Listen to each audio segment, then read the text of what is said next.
राधे राधे। ओम नमः शिवाय। कुछ लोग कहते हैं माघ मास में किस समय नहाना चाहिए, तो माघ मास में आप सुबह को नहाइए, सुबह सूरज उगने से पहले नहा लीजिए। और माघ मास में यदि आप नहीं नहा सकते हैं तो कहानी सुन लीजिए, कहानी सुनने का भी उतना ही फल मिलता है। तो फ्रेंड्स, श्रद्धा होनी चाहिए। भगवान कहते हैं सच्चे मन से 1 मिनट के लिए, एक क्षण के लिए भी मेरा ध्यान करो, वही सच्ची प्रार्थना है, वही सच्ची भक्ति है। और सच्ची भक्ति किसी के कहने से नहीं आती है। जब आप अपने मन में दृढ़ विश्वास कर लेंगे कि मुझे सुबह 5 बजे उठना है, मुझे सर्दी का कोई एहसास नहीं है, तभी आप इस काम को कर सकते हैं। किसी की देखा देखी आप ये काम मत कीजिए, क्योंकि जब भी भक्ति होती है, जब भी आप पूजा करते हैं, आप अपने मन के अंदर से कीजिए।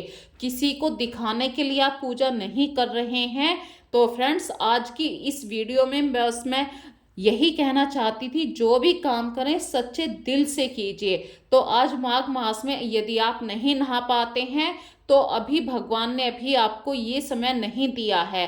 जब आपके अंदर से आवाज आएगी तो आपको ठंडी बिल्कुल नहीं लगेगी। और माघ मास में ये जो ठंडी के दिन होते हैं, ये इसीलिए जल्दी नहाने के लिए बोलते हैं, क्योंकि जब आलस्य आपके ऊपर हावी होगा तो आप भक्ति नहीं कर पाएंगे। तो भक्ति को करने के लिए आपको आलस्य छोड़ना होगा, और आलस्य नहाने से जाता है दूर। तो इसीलिए कहते हैं ठंडे जल में, गंगा जल में स्नान करने से भक्ति होती है। राधे।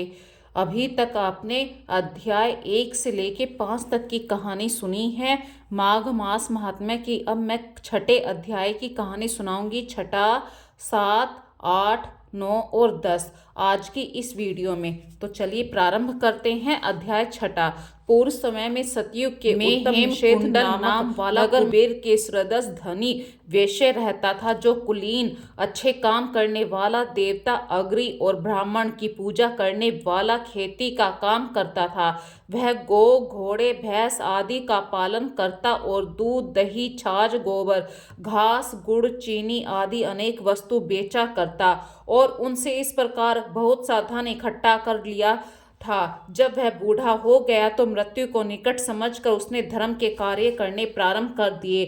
भगवान विष्णु का मंदिर बनवाया, कुआं, तालाब, बावड़ी, आम, पीपल आदि के वृक्ष तथा सुंदर बाग बगीचे लगवाए। सूर्योदय से सूर्योदय तक वह दान करता। गांव के चारों तरफ जल की प्याऊ लगवाई। उसने सारे जन्म भर जितने भी पाप किए थे उनका प्रायश्चित करता था।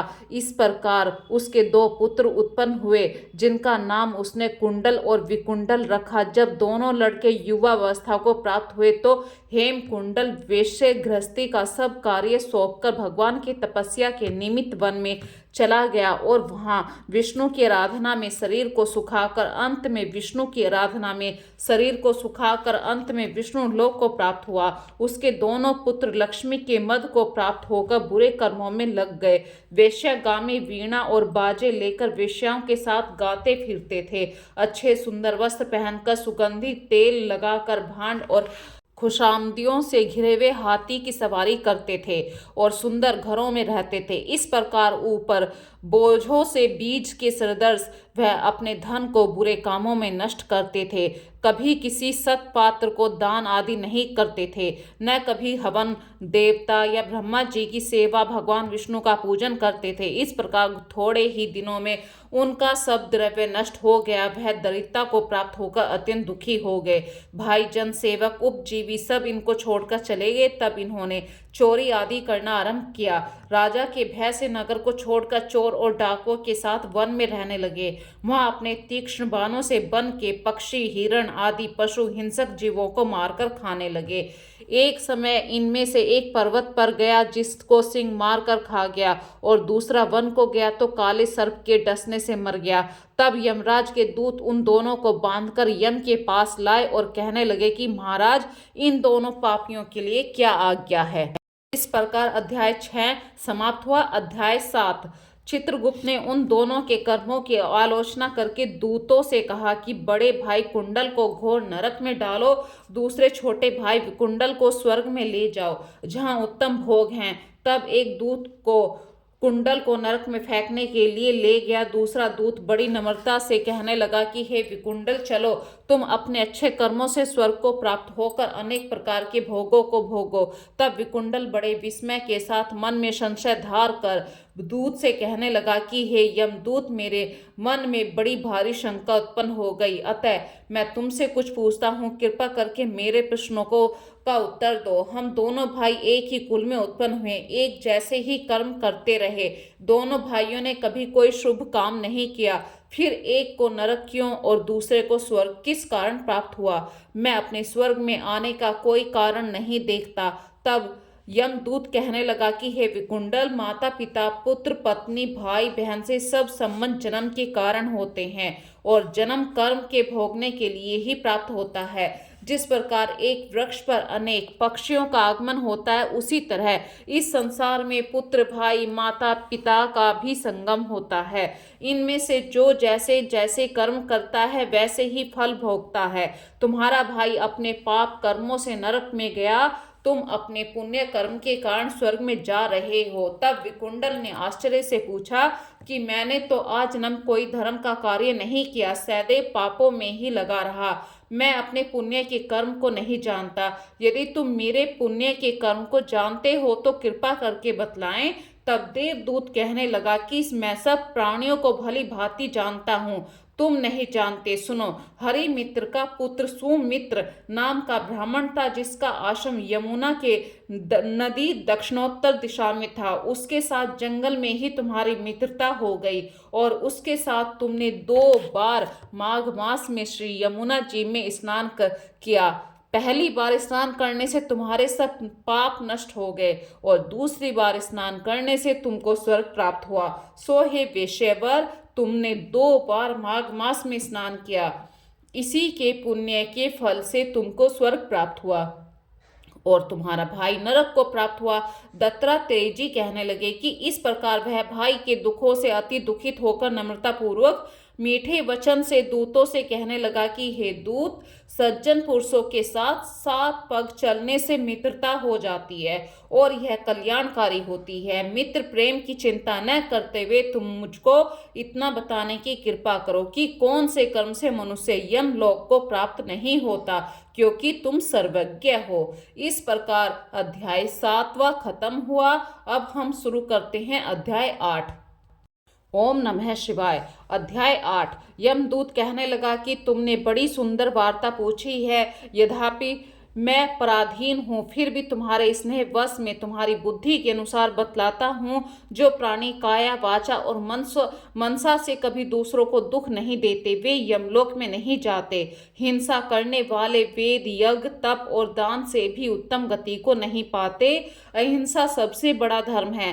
तप और दान ऋषियों ने बतलाया है। जो मनुष्य जल या पृथ्वी पर रहने वाले सब जीवों को अपने भोजन के लिए मारते हैं, वे कालसूत्र नामक नरक में पड़ते हैं और वहां पर अपना मांस खाते हैं, रक्त पीप पान करते हैं, पीप की कीच में उनको कीड़े काटते हैं। हिंसक, जन्मान, काने, कुबड़े, लूले, लंगड़े, दरिद्री और अंगहीन होते हैं। इस कारण इस लोक तथा परलोक में सुख की इच्छा करने वाले को काया, वाचा तथा मन में दूसरे का द्रोह न करना चाहिए। जो हिंसा नहीं करते उनको किसी प्रकार का भय नहीं होता।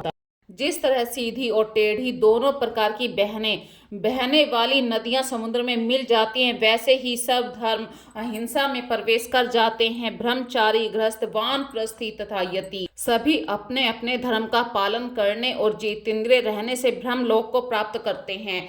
जो जलाशय आदि बनाते हैं और सदैव 5 यज्ञ करते हैं, वे यमपुरी में नहीं जाते। जो इंद्रियों के वशीभूत नहीं हैं, वेदवादी और नित्य ही अग्नि हवन यज्ञ का पूजन करते हैं, वे स्वर्ग को जाते हैं। युद्ध भूमि में जो सूरवीर मर जाते हैं, वह सूर्य लोक को प्राप्त होते हैं।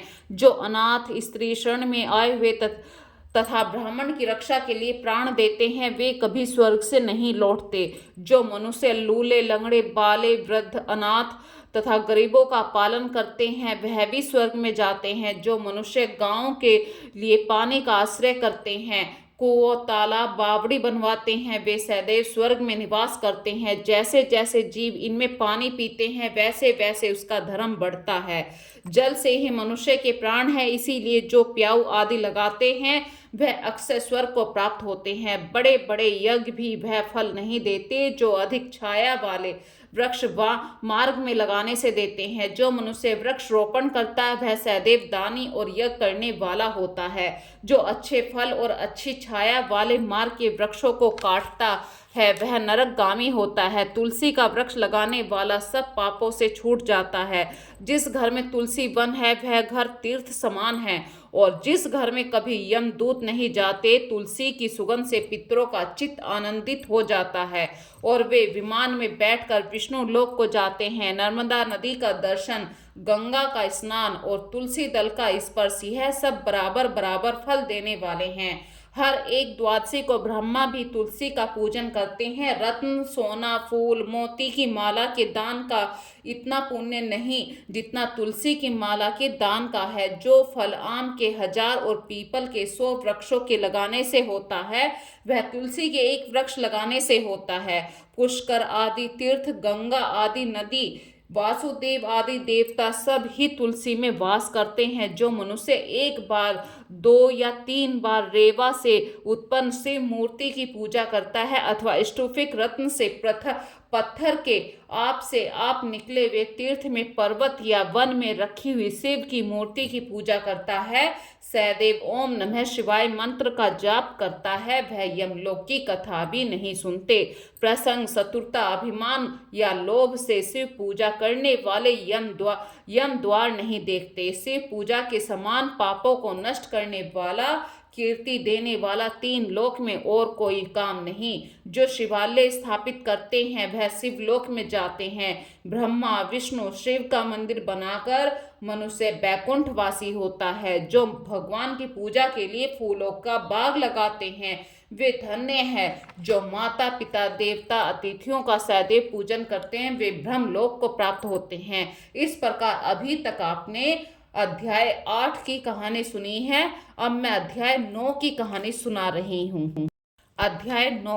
यमदूत कहने लगे, मध्या के समय आया अतिथि, मूर्ख, पंडित, वेद पाठी या पापी कोई भी हो, ब्रह्मा के समान है। जो रात्रि के थके वे भूखे ब्राह्मण को अन्न देता है।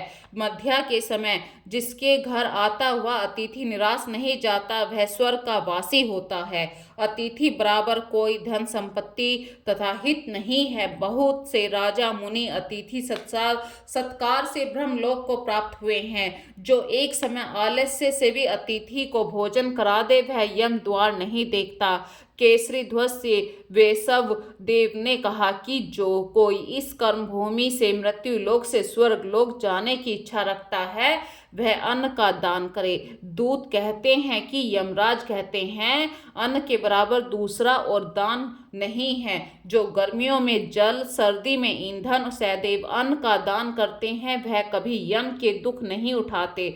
जो अपने किए हुए पापों का प्रायश्चित करते हैं वह नरक को नहीं देखते, और प्रायश्चित न करने वाला मनुष्य नरक में जाता है। जो काया, वाचा और मन से किए हुए पापों का प्रायश्चित करते हैं वह देव और गंधर्वों से सुशोभित होकर स्वर्गलोक को प्राप्त होते हैं। जो नित्य ही व्रत, तप, तीर्थ करते हैं और जितेंद्रिय हैं वह भयंकर यम को नहीं देखते। नित्य धर्म करने वाले दूसरे का अन्न, भोजन, दान, त्याग दे, नित्य स्नान करने से बड़े पाप का नाश होकर यम को नहीं देखते। बिना स्नान पवित्रता कैसे हो सकती है? जो मनुष्य पर्व के समय चलते हुए जल में स्नान करते हैं वह बुरी योनि में नहीं जाते, न ही नरक में जाते। माघ मास में प्रातः समय स्नान करने वाले मनुष्यों को नियम पूर्वक तिल पात्र और तिल कमल का दान करना चाहिए। यमदूत कहते हैं कि हे